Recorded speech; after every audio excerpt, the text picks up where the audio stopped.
What's up everyone, and welcome back to HateWatchers.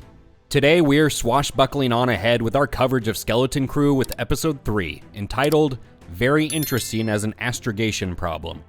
Let's get right into the breakdown, which means spoilers ahead. We kick things off on planet Suburbia, where Wim's dad looks visibly uncomfortable being around Cyclops' two moms. A droid shows up to let them know that they don't need to worry. Their kid's reckless behavior has not damaged the planet's barrier. But it doesn't look like that's what they wanted to hear. Back at the pirate port, it's Taser Tuesday in the brig, and the kid's older male friend is helping bust them out the clink. The girls aren't keen on giving this sketchy guy a ride, but the boys are pretty into this whole adventure, and Wim reintroduces himself as Prison Wim, and their new friend tells them his name is Jod Na Nawood. They evade a guard, moving a waddling prisoner who's heading to testify in Diddy's trial, and then their drunken jail monkey protector runs off at the first sight of food. They sneak out through the port and ferry back to their ship, which is the only one that sports a powerful, stink field protection system like Pigpen from Peanuts. Nawood is ready to blast off, but the kids want to go back and save their droid Smee. Nawood says, "I didn't break out of jail just to go right back. That would be dumber than getting killed by somebody named Luigi's Mansion." But Ferngully calls his bluff and says that a real Jedi would do it. To which he replies, maybe that's why they're all dead.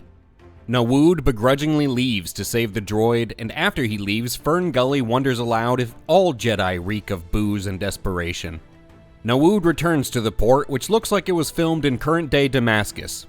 In search of Smee, he boots up the first droid he sees, but shuts him back down when he hears its Canadian accent, and then boots up a knockoff battle droid made in China.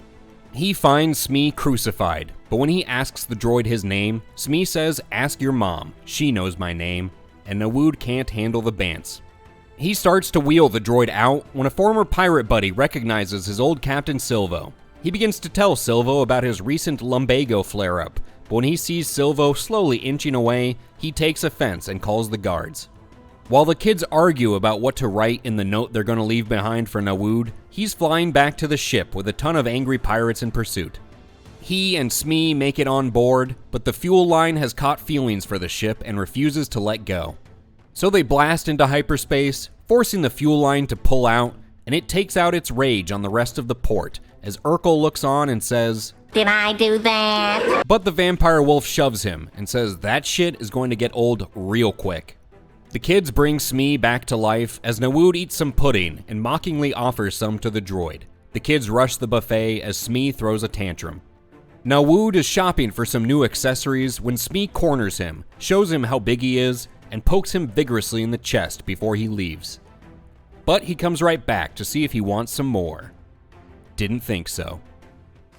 Bitch. The kids all go down for a nap except Cyclops, to whom Nawood says, "Now you will go to sleep, or I will put you to sleep." They land on a moon and trek across the dunes, but when Ferngully complains about getting sand in her shoes, Nawood tells her, "There are far worse places you can get sand, child, believe me." When they arrive, a voice calls Nawood Crimson Jack and refuses to open up, but when he says that he's brought answers to the ancient question, the doors open. They all file into this library where an owl comes out and eagerly questions the children. "Do you know it? Do you finally know how many licks it takes to get to the center of a Tootsie Pop?" When the kids say there are no Tootsie Pops on At-Atten, the bird retreats in shame, but returns with an old scroll and informs them that At-Atten, the last remaining jewel of the Old Republic, has been hidden purposefully and there's no map or route to it. When the wise owl's search for At-Atten turns up nothing, Ferngully asks which of these books is best to take with her as she takes a shit, but the owl notices the symbol on her bag and decides to search for it. Crimson Jack discovers that she's called the authorities, so he pulls out his blaster and proclaims that owl hunting season is now open. They scuffle, and he chucks the old bird into a pile of that wisdom she loves so much, before taking her only floppy disk, blowing up her computer, and hightailing it out of there. On the way out, the owl tells Cyclops to keep her head on a swivel around Jack, and Cyclops says, "Easy for you to say." They all rush back to the ship, but the kids demand the truth from Nawood and ask if he's really a Jedi. He says he's lost just like them, and to him, Jedi is just kind of a slang term for your buddies, like, "What's up, my Jedi?" He wants to be partners in this adventure, but Cyclops says, "Not partners. You're our bitch boy. You do everything we say." which excites me. They blast off with X-Wings in pursuit, and Nawood puts Wim and Ferngully in the gunner seats. But when the X-Wing pilots see how awful they are at shooting, they assume the kids are special and ease up. They get clear, their ship leaves behind a huge fart cloud, and they blast off into hyperspace. One of the X-Wings lands, and the pilot says, "What the hell? You called us in to open fire on a short bus full of kids?" And the owl says, "Well, I thought it would be a hoot," as the episode comes to an end. Well, we've reached that point in the video where we have to decide if this episode was a great watch or a hate watch. But I think I'll stick with the same debate watch label from last week's episode. Again, the show is good for what it is, but I'm not recommending you rush out and watch it, and I'm betting it's not something you're overly interested in watching anyway. But I thought this episode was fun. It wasn't quite a filler episode, because we do get a pretty thorough introduction into Jude Law's Captain Silvo, Jad Na Nawood, Crimson Jack character, and learn more about him. And the skeleton crew gets an important lead on their search for a way back home, after the kids learn some critical context about their home planet. All in all, it was a decent, light-hearted pirate adventure episode.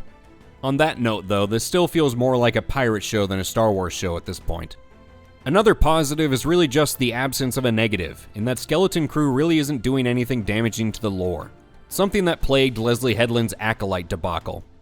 At least not yet, but I suspect the show will be able to easily avoid those pitfalls by focusing on this story that takes place at the very edge of the Star Wars canon.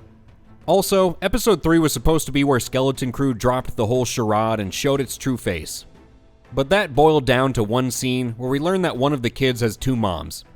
So not exactly a bombshell, and something that shouldn't surprise anyone who's followed Disney's hollow push for inclusive representation that usually ends up being relegated to bit characters and throwaway scenes, just there to check boxes. It's not their worst offense, but yet again, this is a kids show and Disney just couldn't help themselves. As I said in last week's video, I'm not going to overanalyze the critical excellence and shortcomings of a show that's not much more than a desperate attempt to get younger kids and their parents back on the Disney Star Wars wagon. So these review portions will be short. Now when it comes to trying to court parents and their kids back to Star Wars, Skeleton Crew's van full of candy remains mostly empty. Because as I said and was easily predicted, viewership for the show looks to be pitiful, with reports saying that Skeleton Crew's audience numbers failed to break into the top 20 for streaming shows during its open week when they had 2 episodes to offer. So needless to say, that's pretty grim for a live-action Star Wars show airing at a time without a ton of competition. Are you one of the few watching Skeleton Crew? Are you only watching out of morbid curiosity that it might crash and burn like a NASCAR race? What are some other Star Wars shows ideas that you would have rather Disney spent their time on? Let us know in the comments below. Also remember to like the video if you liked it, and subscribe to HateWatchers to stay up to date on Skeleton Crew. Thank you for having a hoot with us today, and we'll catch you on the next one.